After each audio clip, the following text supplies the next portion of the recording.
This is Christ Epistles, which aim at strengthening your walk with the Lord Jesus Christ and bringing all men to the knowledge of the truth. Please subscribe to this channel, share and hit the notification bell for more messages. Thank you. This is the part 2 of Pastor Mensa Otabil's sermon, Learning to Love. Please listen, like and subscribe for more. So the bottom line is contention is not good in a relationship. Contention is not good. And all of us know contention is not good. But once in a while, we become contentious.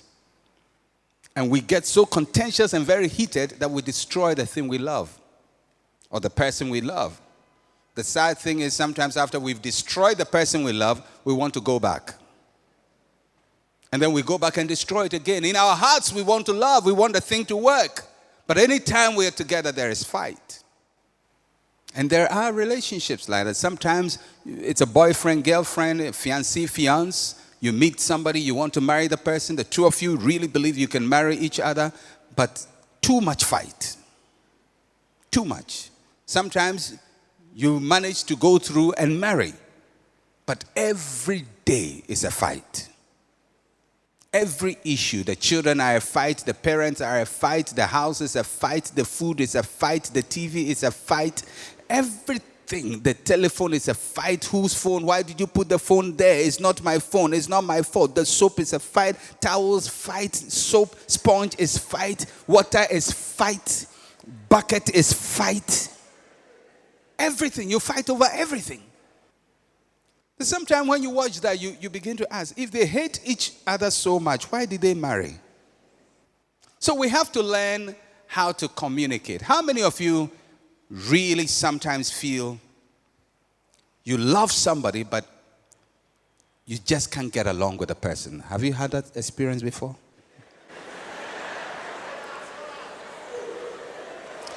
So what is a positive language? Go to Genesis chapter 2, verse 23. In Genesis chapter 2:23, we learn a few things about the positive language of love. Positive language.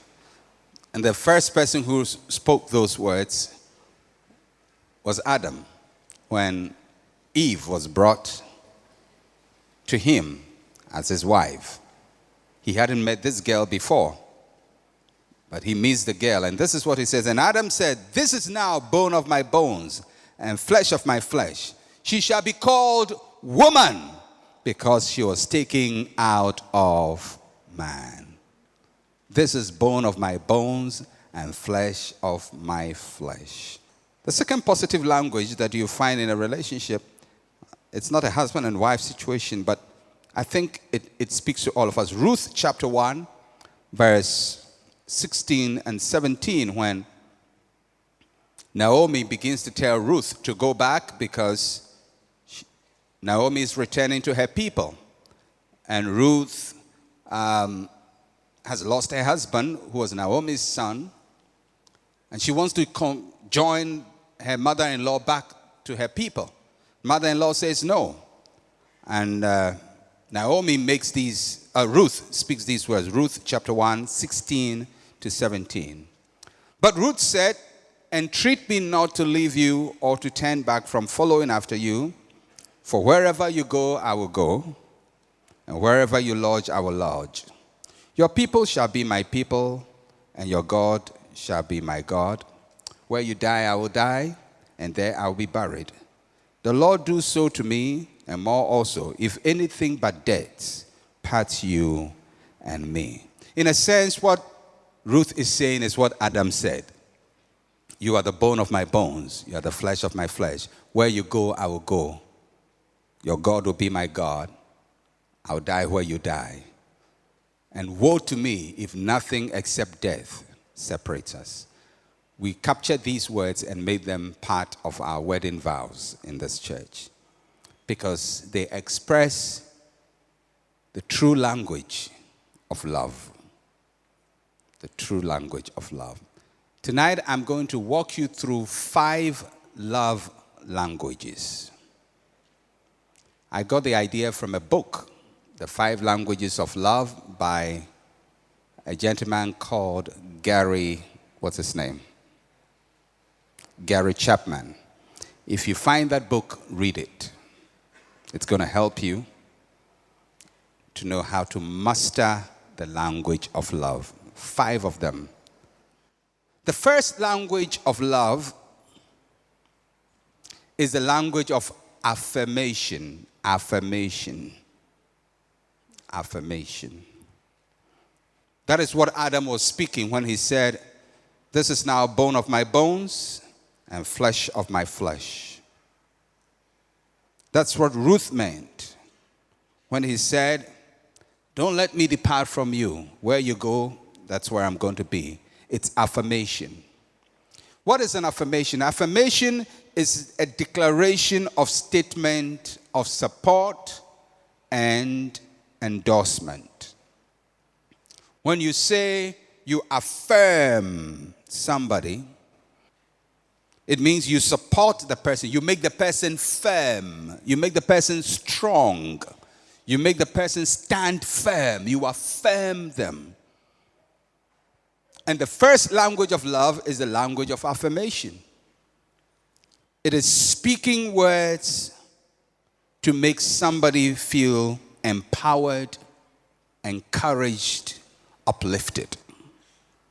In any relationship, whether it's husband, wife, or 2 people who want to marry, 2 people who meet each other, they get attracted to each other. They like how the other person looks. I like your hairstyle. I like your shirt. So they want to get close. The first thing that you do in order to show that you love the person is to speak words of affirmation. Can you imagine what will happen if you meet this girl? You're a young man, you meet this girl, and you like the girl, and you really love her, and you really want to know her more, and you tell her, "I don't like your hairstyle." That's the first thing you said to her the first day you met her. "I don't like your hairstyle. I don't like the way you are." Do you think the relationship will go any further? No, that will be the end of the relationship. Now, when Eve was presented to Adam didn't say, and what is that? No, because he hasn't seen her before. He could have condemned her. He could have said, she's not strong, and look at how she looks, and why, and whatever, and criticize how she looked. And I'm sure he could have criticized, but he says, "This is now bone of my bones, flesh of my flesh." It is the word of affirmation.